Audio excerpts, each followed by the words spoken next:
Everyone, good morning. I just want to throw this out there, and I feel that this might, help somebody in distress, somebody who is in pain, somebody who is downcasted, and all of that. You understand? Someone who is not, feeling too good about themselves, someone who has lost hope, in life, and maybe by extension in God as well. Understand? Yeah.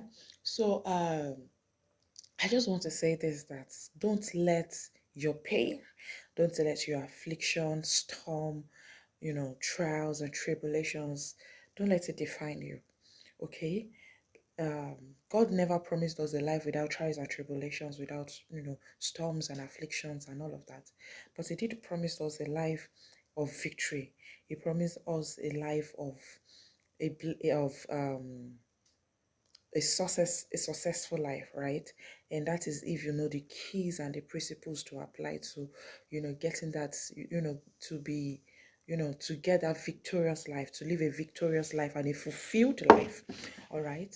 uh um there's this character in the Bible that I love so much, and the character is King David.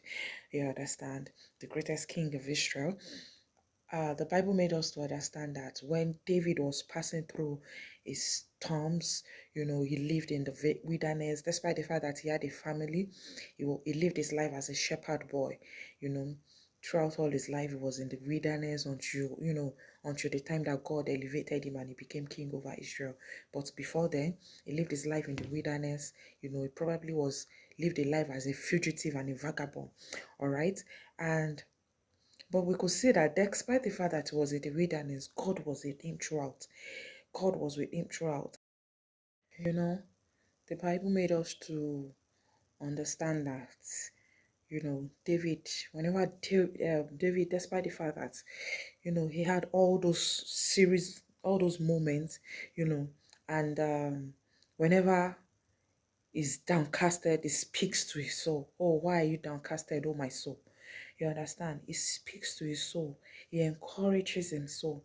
You understand? Because he knows that irrespective of whatever it is that he was going through at that particular time, he understood that it was just a phase and it was going to pass. You understand? He didn't let what he was going through at that particular time to define who he was and who he was going to be. You understand? He speaks to his soul, he encourages his soul, and then he braises himself up. You understand? And eventually, the Bible recorded it even to date that David is the greatest king, that ever ruled in Israel. All right. And I just want, the Bible also makes us to understand that many are the afflictions of the righteous, but God delivers them all, not some. He delivers them all. All right. So whatsoever affliction, storm it is that you are, God will deliver you. This is not your end. It does not define your story. As a matter of fact, I'm going to say that there's always purpose in our pain. You understand?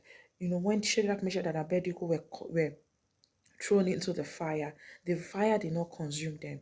That's to tell you that there are some people that, irrespective of whatever it is that they go through, the fire cannot consume them. God wasn't just teaching Shadrach, Meshach, and Abednego a lesson. He wasn't. He was teaching the fire a lesson that there are some people that you cannot consume. There are some people you cannot burn. When the Israelites passed through the Red Sea did not overwhelm them. It didn't drown them. It was teaching the Red Sea a lesson that there are some people that you cannot drown. All right? All right. When what's it called? Daniel was thrown into to the lions den. The lion couldn't do anything to him. The lions could not touch him nor hurt him or whatsoever. You understand? God is teaching the lions a lesson that there are some people that you don't touch. There are some people you don't eat. All right? That storm, that affliction, that trial, that persecution that you're currently going through, that storm that you're currently going through will not overwhelm you. It will not overwhelm you. All right, there are some people that the storm does not overwhelm. There are some people that, despite the fact that we pass through fire, the fire cannot burn us. All right, and I'm just here to encourage, you know, you in particular, listen to me, that is passing through that storm, that there is purpose in your pain.